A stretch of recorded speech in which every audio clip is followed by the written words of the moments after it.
Este episódio é baseado no caderno de estudos elaborado pelo professor Dr. Marcelo Lessa, idealizador e mentor do projeto ENAC Turbo. Hoje, a gente vai mergulhar no caderno de número 4. O tema central é Escrituras Públicas. Vamos destrinchar as regras gerais, os requisitos, a estrutura, enfim, tudo. Olá, e esse é um tema, assim, fundamental. Fundamental é pouco, né?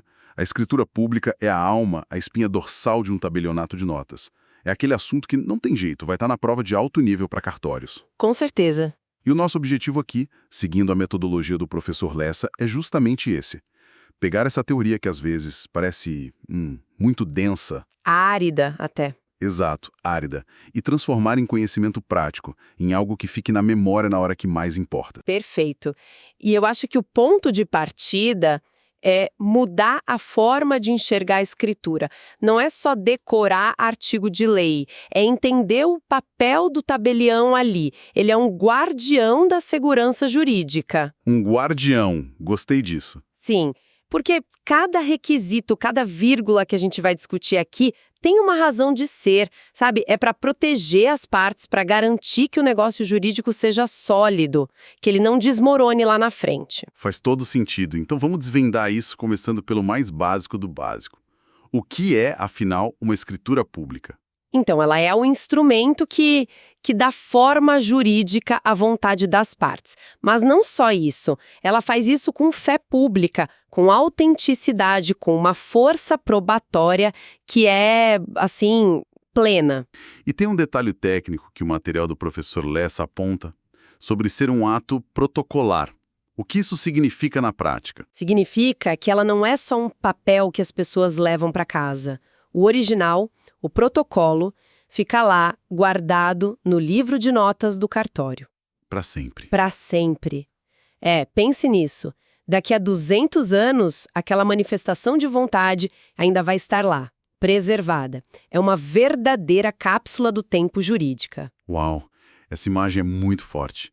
E para essa cápsula ser válida, existir de fato, tem uma regra que é o ponto de partida de tudo, né? A chamada regra de ouro. Exato! A regra de ouro é o artigo 108 do Código Civil, simples e direto. Negócios que envolvem direitos sobre imóveis, com valor acima de 30 vezes o maior salário mínimo vigente no país. Só valem se forem feitos por escritura pública. Exatamente. É essencial. Não é opcional. É um requisito de validade. E aqui, olha só, já temos a pegadinha número 1 da FGV. A mais clássica. Já. Então vamos direto ao ponto. Qual é o cenário que a banca adora montar? A banca vai descrever um caso lindo, 2 pessoas de boa fé, um contrato particular, super bem escrito, o preço foi pago, a posse entregue. Tudo perfeito. Só que o imóvel vale, sei lá, R$800 mil. E aí vem a pergunta fatal sobre a validade. E a resposta é uma só. O negócio é nulo. E atenção, não é anulável, é nulo. De pleno direito. Para o mundo jurídico, aquela venda simplesmente não aconteceu. Que perigo.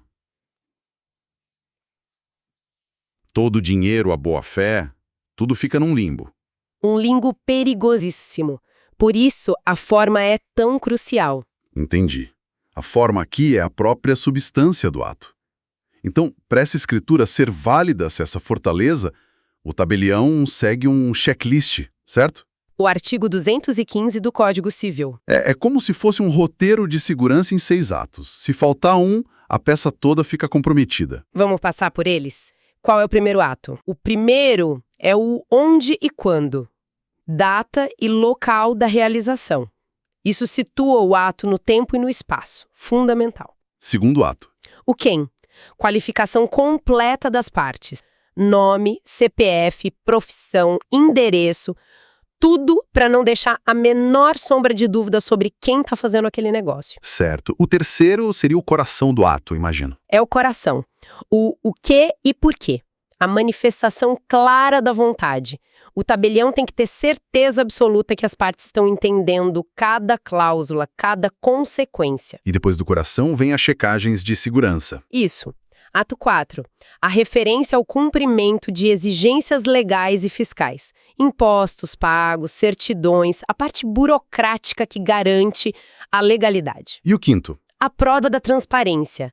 A leitura obrigatória do ato em voz alta para todos os presentes. Ninguém pode dizer depois, eu não sabia o que estava assinando. E para fechar, Que é o selo final da fé pública. essa estrutura de 6 atos ajuda muito a visualizar. E dentro desses atos, o de identificar as partes parece um ponto de muita responsabilidade. E se o tabelião não conhecer as pessoas? A lei dá o caminho. A regra é o documento oficial com foto. Mas e se a pessoa esqueceu o documento? Boa pergunta. O parágrafo 5º do artigo 215 resolve. 2 testemunhas que o tabelião conheça podem atestar a identidade daquela pessoa. É uma rede de segurança. Entendi. E ainda sobre a vontade e o idioma.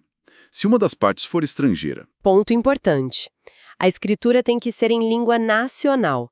Se a parte não entende português e o tabelião não entende o idioma dela, é obrigatória a presença de um tradutor público juramentado. e se não tiver um disponível? Na falta dele, a lei permite nomear um intérprete ad hoc, uma pessoa de confiança que fará essa ponte linguística. A vontade precisa ser cristalina. Perfeito. Vimos a estrutura ideal. Mas a vida real, ela tem suas complexidades, né? Por exemplo, o requisito da assinatura. Parece simples, mas e a pessoa que não sabe ou não pode assinar? De jeito nenhum ela fica impedida de fazer um negócio. A lei é inclusiva. Para isso, existe a figura da assinatura a rogo, Arrogo? a pedido. Outra pessoa capaz assina a pedido daquela que não pode. E aqui tem um detalhe que o material do professor Lessa destaca bem. Qual? O Código Civil não exige mais nada para escritura comum, mas as normas dos estados e a boa prática notarial recomendam fortemente que o tabelião colete a impressão digital do polegar direito da pessoa. Ah, então é uma camada extra de segurança. Exatamente. É o tabelião indo além do mínimo legal para proteger o ato de qualquer questionamento futuro. É zelo. E seguindo essa linha da acessibilidade, como fica a situação de uma pessoa com deficiência visual? A lógica é a mesma, a da inclusão. O Estatuto da Pessoa com Deficiência deixou isso claro. A capacidade civil é plena. A lei não exige testemunhas, a menos que a própria parte queira. Então, qual é o foco do tabelião nesse caso? O foco total é no 5º ato que a gente falou, a leitura em voz alta. O tabelião tem que ler de forma pausada, clara, se certificando de que cada palavra foi compreendida. A segurança aqui é auditiva. Certo. Falamos das partes, dos requisitos, mas e o documento em si? Como ele é estruturado? A anatomia da escritura. Boa! A doutrina, e o professor Lessa sintetiza isso muito bem, divide a escritura em 3 partes: cabeçalho, corpo e fecho. Começando pelo cabeçalho. É a abertura. Ali vai o local, a data e a qualificação completa de todo mundo que está participando, Depois vem o corpo. que é o recheio do bolo. É a parte principal. Ali estão as declarações, a descrição exata do objeto do negócio. Se for um imóvel, por exemplo, tem que ser uma descrição idêntica à da matrícula. O preço, as cláusulas, tudo está no corpo. E para finalizar, o fecho. Isso. O fecho é a conclusão.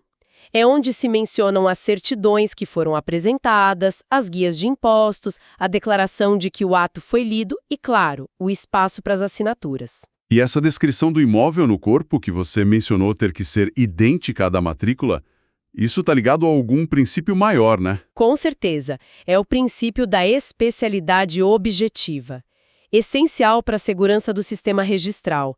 E no fecho, hoje em dia, tem novidades importantes como as do provimento 149 do CNJ. O que mudou? Agora o tabelião deve consignar o CIB, que é o Cadastro Imobiliário Brasileiro, e também as certidões de feitos ajuizados. E olha que interessante, se as partes dispensarem essas certidões, o tabelião tem o dever de registrar essa dispensa e de alertar sobre os riscos.